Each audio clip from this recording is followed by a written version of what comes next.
Patrik, congratulations. Just hoping you can walk us through to get us started on how this came about and how important it is from your perspective to get this bit of business out of the way relatively early in the offseason. Yeah, thanks. And hi, Thomas.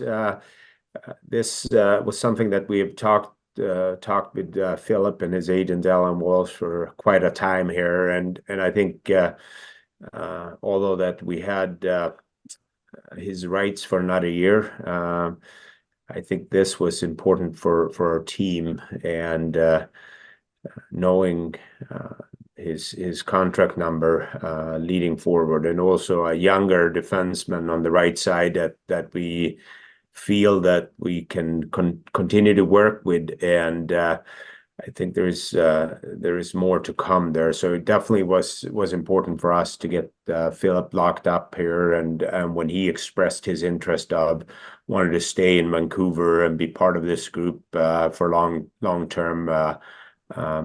We were extremely pleased to get it over the finish line here. Ian McIntyre, Sportsnet. Hi, Patrik. I know that I can't remember your exact phrase, but you told us at the end of the season that there's a pecking order that you have to work through. Like there's a list of your free agents. I'm wondering how high a priority Filip Hronek was, and now that you have him signed, could that lead to progress with some of your other free agents? You've got 9 UFAs, of course. Yeah, hi, and it definitely was a packing order for us. Filip being a restricted free agent here, which also means that he was one of the younger guys that we were needed to take care of, and obviously we felt comfortable doing an 8-year deal with Filip and his path moving forward. It's an ongoing conversation with the UFAs, but it definitely appeared to us here that we're not going to be able to sign all of them. Patrick Johnston, Post Media. Hey, Patrik, congratulations as well. Looking at the number, at the structure, you mentioned 8 years. You've got 8 years. How did you come to 7.25 being an AAV? How did you come to 8 years? What was the thinking in all this? What were the comparables? Maybe you were looking at these kinds of things. Well, I think when you start a negotiation or conversation with Filip and his agent, I think that was a preference from their end to stay in Vancouver for long term, and then obviously we as an organization need to look at our projected roster moving forward here, but we felt comfortable with age where Filip is and where we believe his game could go at, and also that finding a right shot defenseman at that age and his quality made us feel comfortable going to 8 year, and obviously there's two sides that it needs to work with the AAV, and that's why sometimes discussions or negotiations take a little bit longer.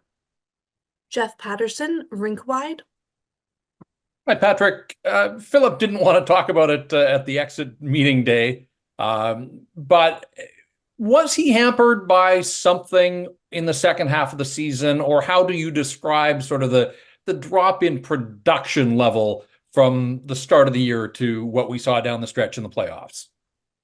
Well, I think every player, when you play as long as we did this year, I think you're going through some bumps and bruises, and to be quite honest with you, I don't think our team in general was as productive offensively as we were the first half. That being said, I do think there is part of Filip's game where we can utilize him more offensively. If that's by having him with Quinn Hughes or having him running in another pair, being the main guy, how you utilize him on the power play.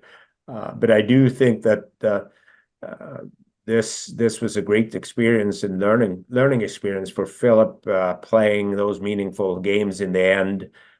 getting those 13 playoff games. So I believe that he has another level to get to, and I believe that he's capable of getting to another level and finding his consistency more. I think he's a very competitive player, skates well.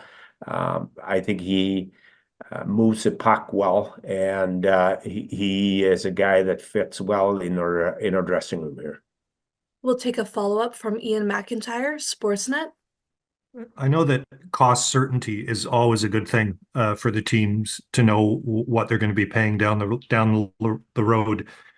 But the NHL is going into what could be a historically inflationary period in the next 3 years with the salary cap going up and up and up. Do you think that makes it more important to have cost certainty like you do with this deal? It definitely does. I think also there seems to be a preference from some of the players. I don't know what's the right way to do it. I definitely think when players are in Filip's age, that obviously you're still fairly young in today's game when you get into those longer term deals. Absolutely cost certainty in today's game, but also knowing that there is another level on each individual to get to makes it easier too. And we have a final follow-up from Patrick Johnston, Post Media.